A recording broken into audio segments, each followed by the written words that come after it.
Assalamualaikum everyone, hope you all are doing good. இந்த வீடியோல பாத்தீங்கன்னா அட்டகாசமான ஒரு டேஸ்ட்ல சட்னி ரெசிபி ஒன்று தான் உங்களுக்கு செய்து காட்ட போறேன். இது வந்து பாத்தீங்கன்னா பூரி, இட்லி, தோசை எல்லாத்துடையுமே தொட்டு சாப்பிட ரொம்ப சூப்பரா இருக்கும். ஸ்பெஷலா வந்து பூரிக்கு தான் நான் இந்த சட்னி ரெடி பண்ணுவேன். அதோட பாத்தீங்கன்னா தலைமுடி கொட்டுறவங்களுக்கு, ஒழுங்கா வளர்ச்சி இல்லாம இருக்கிறவங்களுக்கெல்லாம் இது வந்து நல்லா ஹெல்ப்ஃபுல்லா இருக்கும். கிழமைக்கு 2 தடவையாவது சாப்பிட்டீங்கன்னா நல்ல மாற்றம் தெரியும். இப்பதான் இந்த வீடியோ நீங்க புதுசா பாக்குறீங்க அப்படி வீடியோக்கு கீழே உள்ள சப்ஸ்கிரைப் பட்டனை தட்டி சப்ஸ்கிரைப் பண்ணிட்டு பக்கத்தில் இருக்கிற அந்த பெல் ஐகானையும் கிளிக் பண்ணிக்கோங்க. இப்போ வாங்க ரெசிபிக்குள்ள போகலாம்.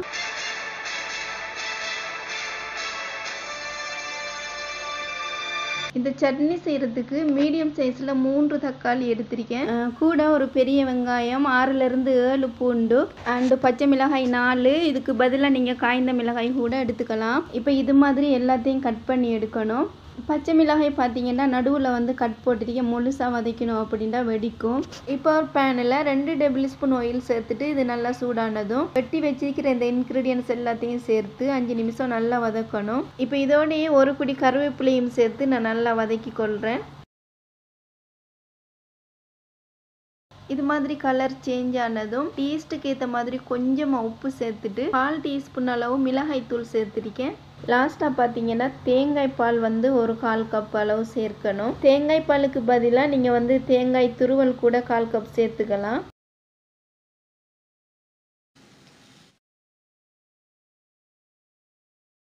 இதெல்லாம் சேர்த்த உடனே டீப்பாக வந்து ஃப்ரை பண்ண தேவையில்லை. இந்த அளவு வதக்கினால் போதும்.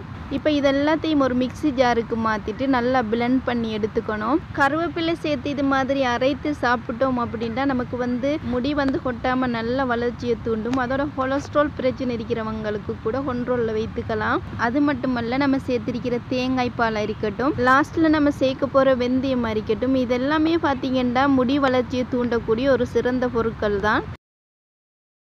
இது மாதிரி ஒரு ஃபைன் பேஸ்ட்டாக இதை நல்லா அரைத்தெடுக்கணும்.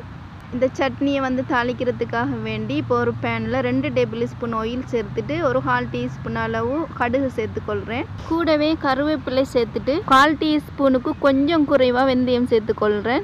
2 நிமிஷம் இது எல்லாத்தையும் வதக்கிட்டு சட்னியில் சேர்த்து மிக்ஸ் பண்ணி எடுத்தோம் அப்படின்னா சட்னி ரெடி. ஒரு தடவை நான் இதில் இன்க்ளூட் பண்ணியிருக்கிற இன்க்ரீடியன்ஸ் எல்லாத்தையுமே சேர்த்து நீங்கள் சட்னி செய்து சாப்பிட்டு பாருங்கள்.